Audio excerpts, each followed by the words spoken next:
तो ये है magnetic effect of current chapter 4 के फॉर्मूलाज। सबसे पहले है बीएसएल का फॉर्मूला होता है dB equal to mu naught upon में 4 pi I dl sine theta by में आर स्क्वायर। फिर magnetic induction due to a moving charge, इसका फॉर्मूला हो जाएगा dB equal to mu naught Q charge V sine theta उसकी speed 4 pi R square. फिर next आता है magnetic induction due to a current carrying straight wire. ये एक straight wire है जिसमें करंट आई जाने लग रहा है। इसमें एक स्मॉल एलिमेंट डी ले लिया जो कि थीटा डिग्री एंगल बना रहा है किसी पॉइंट पी से, जहाँ पे हमें मैग्नेटिक फील्ड इंडक्शन निकालनी है। जो एंगल बन रहे हैं अपर और लोअर एंड से वो बन रहे हैं φ1 और φ2। फॉर्मूला हो जाता है B equal to mu naught upon में 4 pi I R sine theta 1 plus sine theta 2। क्योंकि बी इनवर्सली प्रोपोर्शनल है आर के तो ये ग्राफ ऐसा हो जाता है। नेक्स्ट था magnetic field intensity at the centre of circular current carrying loop. अब इस सर्कुलर करंट कैरिंग लूप पे जो फॉर्मूला होता है वो जाता है B equal to mu naught I by में 2 पाई आर। नेक्स्ट आता है magnetic field intensity at the axial point. मैंने माना ये एक सर्कल है जिस पे करंट आई जाने लग रहा है। इसका एक स्मॉल एलिमेंट ले लिया डीएल। इस सर्कल की रेडियस आर थी। यहाँ से एक्स डिस्टेंस दूरी पे एक पॉइंट है जहाँ पे मुझे मैग्नेटिक फील्ड इंटेंसिटी निकालनी है। मैग्नेटिक फील्ड इंटेंसिटी की डायरेक्शन ये होगी, दो कंपोनेंट बनेंगे कोस थीटा और साइन थीटा। इसको सोल्व करने पे जो वैल्यू आती है वो आती है V equal to mu naught I R square divided by में 2 into R square plus A square की power 3/2। Next magnetic induction due to circular arc.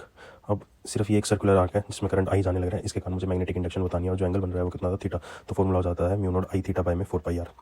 Next magnetic field intensity due to an infinitely long solid cylindrical conductor. अब एक solid cylindrical wire है, उसके कारण मुझे magnetic field intensity निकालनी है। तो मैंने माना ये एक सॉलिड वायर है जिसकी रेडियस आर है। एक पॉइंट ए है जो इनसाइड है, एक पॉइंट सी है जो कि सरफेस पे और एक पॉइंट बी है जो कि बाहर है। तो फॉर्मूला हो जाता है B equal to mu naught I by में 2 पाई बी। सरफेस पे हो जाएगा म्यू नॉट आई बाय में 2 पाई आर और इनसाइड हो जाएगा mu naught I A divided by में 2 pi R square. Next ampere circuital law जो कि गॉस थ्योरम जैसा है, surface integral B dot D L is equal to mu naught I enclosed.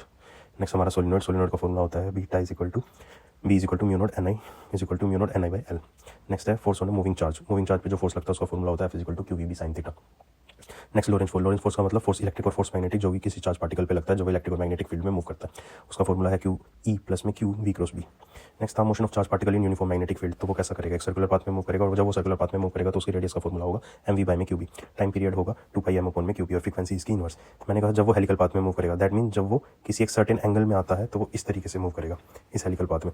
तो उसके लिए रेडियस हो जाएगी M V sine theta by में क्यू बी और टाइम पीरियड सेम रहेगा। पिच मतलब ये जो डिस्टेंस है इसको पिच कहते हैं और पिच कितनी हो जाएगी वी पैरेलल इनटू में टाइम यानी वी कोस थीटा इनटू में 2 पाई एम अपॉन में क्यू बी। नेक्स्ट हमने पढ़ा वेलोसिटी सिलेक्टर। वेलोसिटी सिलेक्टर में हम क्या करते हैं, बेसिकली फोर्स इलेक्ट्रिक और फोर्स मैग्नेटिक को इक्वल रख देते हैं, जहाँ से हम एक पर्टिकुलर वेलोसिटी सिलेक्ट कर लेते हैं जिससे हम पार्टिकल को डिस्टिंग्विश कर सकते हैं, वो होता है ई बाई वी।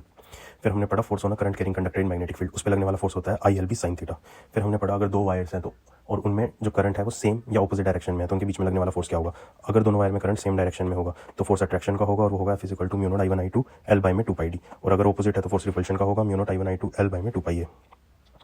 नेक्स्ट हमने पढ़ा टॉर्क किसी भी करंट कैरिंग लूप पे लगने वाला, उसका फॉर्मूला होता है N I A B sine theta या फिर tau is equal to M vector cross B vector. फिर हमने मूविंग कॉइल गैल्वेनोमीटर पढ़ा जहाँ पे अपने को पता है टॉर्क रोटेशन किसके इक्वल आता है टॉर्क डिफ्लेक्शन। तो अल्फा कितना हो जाता है N B A by K dot I, N number of turn, B magnetic field, A area, I current और के टॉर्सनल कांस्टेंट। यहाँ से करंट सेंसिटिविटी होती है अल्फा बाई आई और वोल्टेज सेंसिटिविटी होती है अल्फा बाई वी।